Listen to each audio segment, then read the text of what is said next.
All right, so today is Follow-Up Thursday. All right, we got this request from a Bert Show listener, because sometimes we just forget to follow up on stories, right?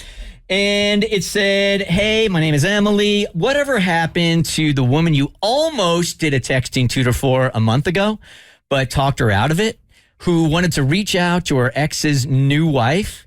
Y'all convinced her it wasn't a good idea. And then another listener wrote in wanting to take her out because he was in a similar situation. The whole thing felt like destiny, but I think the story was overshadowed by the 5th grade David story that followed a few days later. So maybe it's not the David story. It's the David story. We went with the David story. Oh, so we're not giving her what she wanted. We're giving her the David story. I misread that wrong.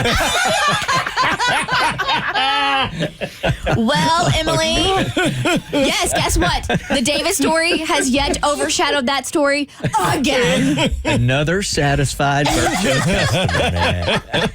You can email us. We're just not going to respond with what you want. I'll get you next time, Emily. All right, so what are we doing then?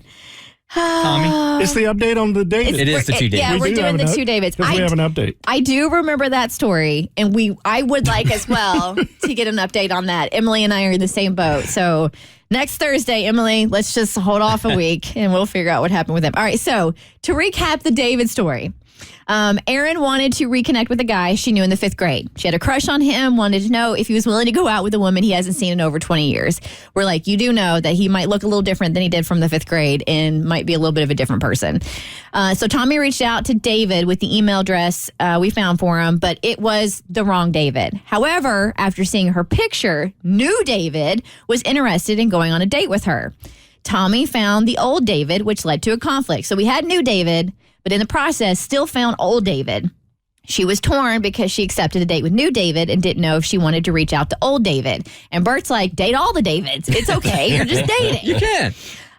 So she went out with new David and had a great time. And the two talked about going on again. Last we spoke, she had reached out to old David, but because she had such a good time with new David, didn't know if she even wanted to dabble with old David. But Bert's like, dabble all the Davids.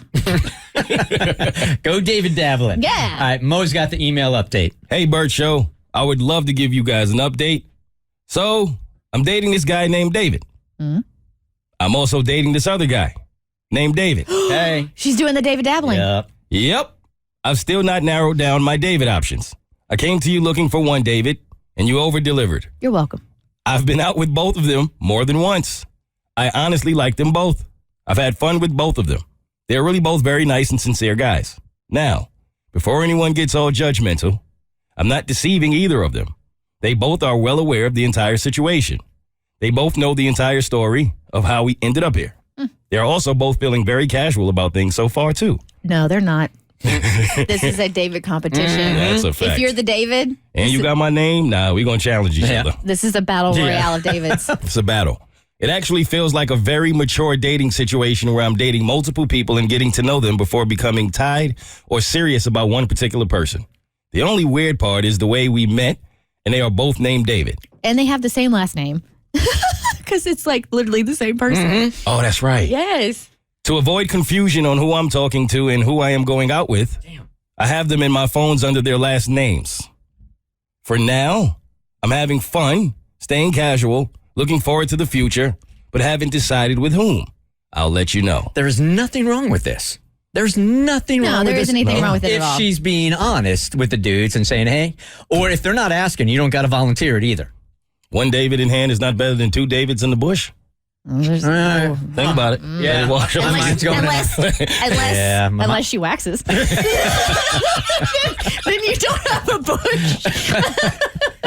Fair. Yeah, my mind was going kind of the same way. Yeah, unless they ask, there is absolutely no reason to volunteer. Now, we're a month into it, though, right? With the two Davids? I think getting there. I didn't couple have, weeks. I don't have when we started the. Well, it started a month ago, and she just hooked up with the second David, just like a couple weeks ago. All right, ago. so I don't know what the time limit is, but at some point, I think you got to say to somebody like, hey, just want to let you know, we're seeing other people, right? No, she said they know. Yeah, they know. they do know. They both know the entire Where situation. were you? Where'd you go? Were you worried about the other story that we didn't get to? I was thinking about your Beyonce story from yesterday. What Beyonce story? The one that I didn't know you were talking about Beyonce. You mean our birthday party and everybody who attended? Yeah, that's And you're what I like, was the only thinking thing I about, missed is whose birthday party it was? All right, so it's all good here. Ain't no problem. No. Yeah, for now. Ain't no problem at all. But we will need an update later to see if new David wins because he is the newer and improved David. We will see 2.0. David 2.0. No, he's my favorite David and I've never even met him. The Bert Show. So first, thanks for watching. Second, you like what you just watched? That just scratches the surface. Get the Bert Show on any podcast platform. We're so good.